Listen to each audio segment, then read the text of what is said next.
Coach Shin diketahui langsung menyusun rencana terkait persiapan menghadapi round 3 yang dinilai sangat berat tantangannya. Siap untuk melawan tim-tim yang di atas kertas lebih unggul, Coach Shin beserta staf pelatih ataupun PSSI memang harus menyiapkan tim terbaik untuk bisa meraih hasil maksimal. Dan sudah pasti penambahan pemain baru kayaknya memang sesuatu yang mutlak harus dilakukan. Karena jujur aja, kalau masih mengandalkan squad yang sekarang, kok ya rasanya berat amat. Mungkin kalau starting 11-nya nggak ada masalah. Tapi yang jadi masalah kan kalau pemain intinya ini kenapa-kenapa. Gantinya itu loh, yang kadang secara kualitas jomplang. Nah kemarin Pak Arya Sinulinga mungkin udah nyepil 2 kriteria pemain yang berkasnya udah masuk. Dimana selain back, satunya lagi adalah gelandang. Dan banyak yang berasumsi kalau gelandang yang dimaksud adalah Eliano Reinders. Kemudian masih ada lagi satu penyerang dan kayaknya bakal ikutan merapat yakni oleh Rumeni. Tentu saja apabila 2 pemain tadi masuk, maka akan ada 2 pemain yang dikorbankan lantaran pastinya sistemnya akan berubah.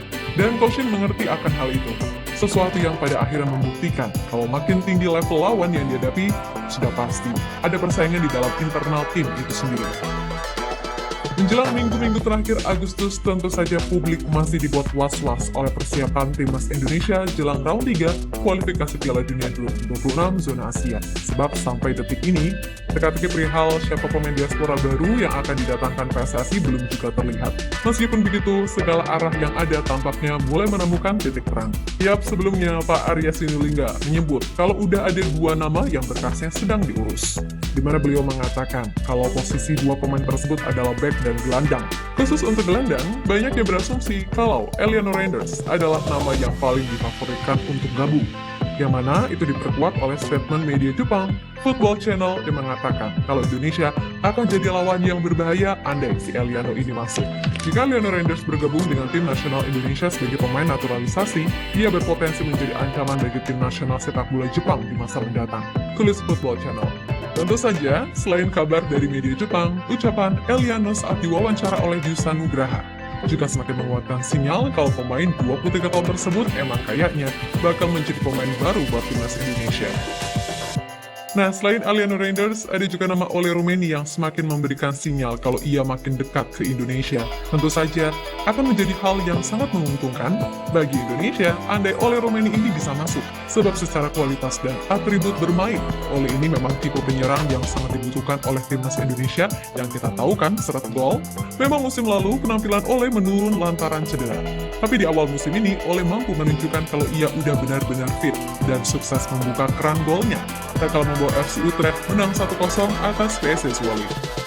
Perlu diketahui bersama kalau semisal Eliano dan Ole ini masuk, secara otomatis akan membuat game plan Coach Shin berubah dan sudah pasti akan ada pemain yang dikorbankan untuk mengakomodasi kemampuan keduanya.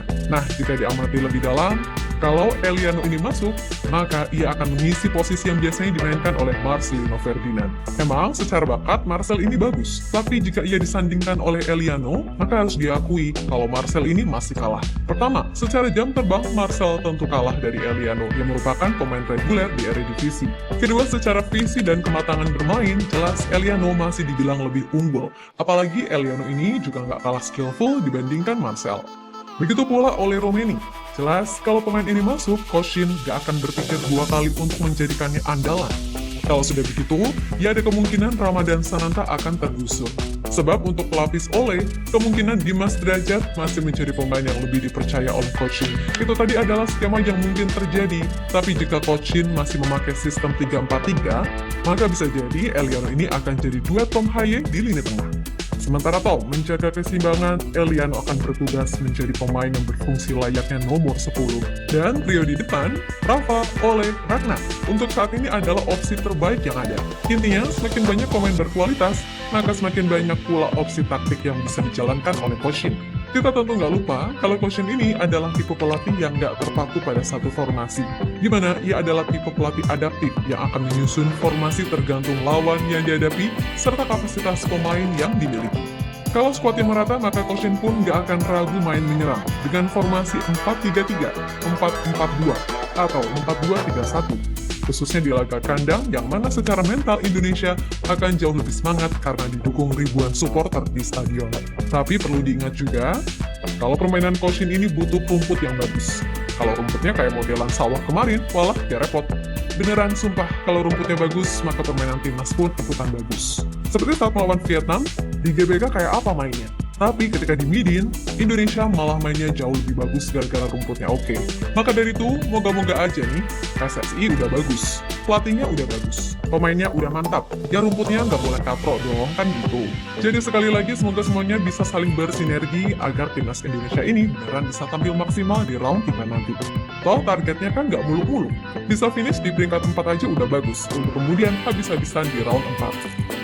Tapi ya, segala hal bisa terjadi. Dan kita nggak tahu semesta sedang merencanakan apa untuk Indonesia.